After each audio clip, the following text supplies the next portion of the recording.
വചനയാത്ര നിയമാവർത്തനം 12-ാം അധ്യായം. ആരാധന സ്ഥലം. നിങ്ങളുടെ പിതാക്കന്മാരുടെ ദൈവമായ കർത്താവ് നിങ്ങൾക്ക് അവകാശമായി നൽകുന്ന ദേശത്ത് ജീവിതകാലം അത്രയും അനുവർത്തിക്കേണ്ട ചട്ടങ്ങളും നിയമങ്ങളും ഇവയാണ്. നിങ്ങൾ കീഴടക്കുന്ന ജനതകൾ ഉയർന്ന മലകളിലും കുന്നുകളിലും മരച്ചുവട്ടിലും തങ്ങളുടെ ദേവന്മാരെ ആരാധിച്ചിരുന്ന എല്ലാ സ്ഥലങ്ങളും നിശേഷം നശിപ്പിക്കണം. അവരുടെ ബലിപീഠങ്ങൾ തട്ടിമറിക്കണം, സ്തംഭങ്ങൾ തകർത്ത് പൊടിയാക്കണം, അക്ഷേരാ ദേവതയുടെ ചിഹ്നങ്ങൾ ദഹിപ്പിക്കണം. അവരുടെ ദേവന്മാരുടെ കൊത്തുവിഗ്രഹങ്ങൾ വെട്ടിമുറിച്ച് ആ സ്ഥലങ്ങളിൽ നിന്ന് അവരുടെ നാമം നിർമ്മാർജ്ജനം ചെയ്യണം. നിങ്ങളുടെ ദൈവമായ കർത്താവിനെ ആരാധിക്കുന്നതിൽ നിങ്ങൾ അവരെ അനുകരിക്കരുത്. നിങ്ങളുടെ ദൈവമായ കർത്താവ് തൻ്റെ നാമം സ്ഥാപിക്കാനും തനിക്ക് വസിക്കാനുമായി നിങ്ങളുടെ സകല ഗോത്രങ്ങളിലും നിന്ന് തിരഞ്ഞെടുക്കുന്ന സ്ഥലമേതെന്ന് അന്വേഷിച്ച് നിങ്ങൾ അവിടേക്ക് പോകണം.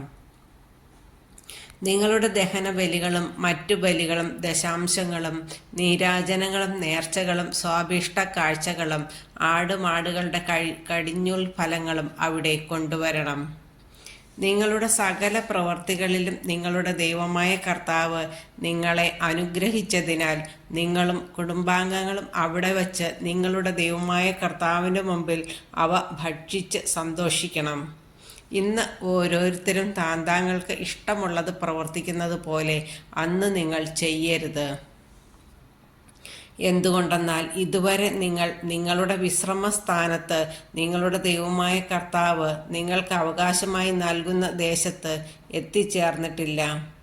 നിങ്ങൾ ജോർദാൻ കടന്ന് നിങ്ങളുടെ ദൈവമായ കർത്താവ് നിങ്ങൾക്ക് അവകാശമായി നൽകുന്ന ദേശത്ത് വാസമുറപ്പിക്കും. അപ്പോൾ തൻ്റെ നാമം സ്ഥാപിക്കാനായി നിങ്ങളുടെ ദൈവമായ കർത്താവ് ഒരു സ്ഥലം തിരഞ്ഞെടുക്കും. ഞാൻ നിങ്ങളോട് കൽപ്പിക്കുന്നവയെല്ലാം നിങ്ങളുടെ ദഹനബലികളും മറ്റു ബലികളും ദശാംശങ്ങളും നീരാജനങ്ങളും കർത്താവിന് നേരുന്ന എല്ലാ ഉത്തമ വസ്തുക്കളും അവിടെ കൊണ്ടുവരണം.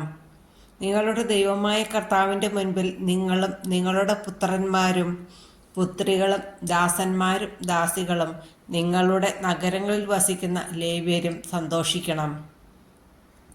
നിങ്ങൾക്കുള്ളതുപോലെ ലേവ്യർക്ക് സ്വന്തമായി ഒരു ഓഹരിയും അവകാശവുമില്ലല്ലോ. തോന്നുന്നിടത്തൊക്കെ നിങ്ങൾ ദഹനബലി അർപ്പിക്കരുത്. നിങ്ങളുടെ ഗോത്രങ്ങളിലൊന്നിൽ നിന്ന് കർത്താവ് തിരഞ്ഞെടുക്കുന്ന സ്ഥലത്ത് നിങ്ങൾ ദഹനബലി അർപ്പിക്കുകയും ഞാൻ ആജ്ഞാപിക്കുന്നതെല്ലാം അനുഷ്ഠിക്കുകയും ചെയ്യുവിൻ. നിങ്ങളുടെ ദൈവമായ കർത്താവ് നൽകിയിരിക്കുന്ന അനുഗ്രഹങ്ങൾക്കനുസരിച്ച് നിങ്ങളുടെ നഗരങ്ങളിൽ മൃഗങ്ങളെ കൊന്ന് ഇഷ്ടാനുസരണം ഭക്ഷിച്ചു കൊള്ളുവിൻ. കലമാനിനെയും പുള്ളിമാനിനെയും എന്ന പോലെ ശുദ്ധർക്കും അശുദ്ധർക്കും അത് ഭക്ഷിക്കാം. രക്തം മാത്രം ഭക്ഷിക്കരുത്, അത് വെള്ളം കണക്കെ നിലത്തൊഴിച്ച് കളയണം. ധാന്യം, വിത്ത്, എണ്ണ ഇവയുടെ ദശാംശം, ആടുമാടുകളുടെ കടിഞ്ഞൂൽ, നേരുന്ന നേർച്ചകൾ, സ്വാഭീഷ്ട കാഴ്ചകൾ, മറ്റു കാണിക്കകൾ എന്നിവ നിങ്ങളുടെ പട്ടണങ്ങളിൽ വെച്ച് ഭക്ഷിക്കരുത്. എന്നാൽ നിങ്ങളുടെ ദൈവമായ കർത്താവ് തിരഞ്ഞെടുക്കുന്ന സ്ഥലത്ത് അവിടുത്തെ സന്നിധിയിൽ വെച്ച് അവ നിങ്ങളും നിങ്ങളുടെ പുത്രന്മാരും പുത്രികളും ദാസന്മാരും ദാസികളും നിങ്ങളുടെ നഗരങ്ങളിൽ വസിക്കുന്ന ലേവ്യരും ഭക്ഷിക്കണം. നിങ്ങളുടെ എല്ലാ പ്രവൃത്തികളെയും പറ്റി നിങ്ങൾ ദൈവമായ കർത്താവിൻ്റെ മുൻപാകെ സന്തോഷിച്ചു കൊള്ളുവിൻ. നിങ്ങൾ ഭൂമിയിൽ വസിക്കുന്നിടത്തോളം കാലം ലേവ്യരെ അവഗണിക്കരുത്. നിങ്ങളുടെ ദൈവമായ കർത്താവ് തൻ്റെ വാഗ്ദാനമനുസരിച്ച് നിങ്ങളുടെ ദേശം വിസ്തൃതമാക്കുമ്പോൾ നിങ്ങൾക്ക് മാംസം കഴിക്കാൻ ആഗ്രഹമുണ്ടാകുമ്പോൾ ഇഷ്ടം പോലെ ഭക്ഷിച്ചു കൊള്ളുവിൻ. നിങ്ങളുടെ ദൈവമായ കർത്താവ് തൻ്റെ നാമം സ്ഥാപിക്കാൻ തിരഞ്ഞെടുത്ത സ്ഥലം വിദൂരത്താണെങ്കിൽ ഞാൻ ആജ്ഞാപിച്ചിട്ടുള്ളതുപോലെ ദൈവം നിങ്ങൾക്ക് തന്നിരിക്കുന്ന ആടുമാടുകളെ കൊന്ന് നിങ്ങളുടെ പട്ടണത്തിൽ വെച്ച് തന്നെ ഇഷ്ടാനുസരണം ഭക്ഷിച്ചുകൊള്ളുവിൻ. കലമാനിനെയും പുള്ളിമാനിനെയും എന്നതുപോലെ ശുദ്ധനും അശുദ്ധനും അവ ഭക്ഷിക്കാം. ഒന്നു മാത്രം ശ്രദ്ധിക്കുക, രക്തം ഭക്ഷിക്കരുത്. രക്തം ജീവനാണ്. മാംസത്തോടൊപ്പം ജീവനെയും നിങ്ങൾ ഭക്ഷിക്കരുത്. നിങ്ങൾ അത് ഭക്ഷിക്കരുത്. ജലം എന്നതുപോലെ നിലത്തൊഴിച്ച് കളയണം.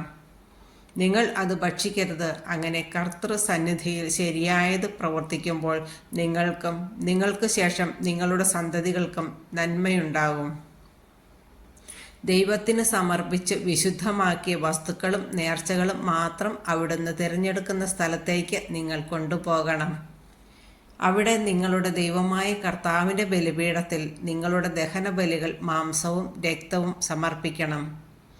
നിങ്ങളുടെ ബലിയുടെ രക്തം ദൈവമായ കർത്താവിൻ്റെ ബലിപീഠത്തിന്മേൽ തളിക്കണം. എന്നാൽ മാംസം നിങ്ങൾക്ക് ഭക്ഷിക്കാം. ഞാൻ നിങ്ങളോട് കൽപ്പിക്കുന്ന ഈ കാര്യങ്ങളെല്ലാം ശ്രദ്ധാപൂർവം ശ്രവിക്കുവിൻ. നിങ്ങൾ ദൈവമായ കർത്താവിൻ്റെ മുൻപിൽ നന്മയും ശരിയും മാത്രം പ്രവർത്തിക്കുമെങ്കിൽ നിങ്ങൾക്ക് ശേഷം നിങ്ങളുടെ സന്തതികൾക്കും എന്നേക്കും നന്മയുണ്ടാകും. ജനതകളെ അനുകരിക്കരുത്. നിങ്ങൾ കീഴടക്കാൻ പോകുന്ന ദേശത്തുള്ള ജനതകളെ ദൈവമായ കർത്താവ് നിങ്ങളുടെ മുൻപിൽ വച്ച് നശിപ്പിക്കും. നിങ്ങൾ അവരുടെ ഭൂമി കൈവശമാക്കി അവിടെ വസിക്കുകയും ചെയ്യും.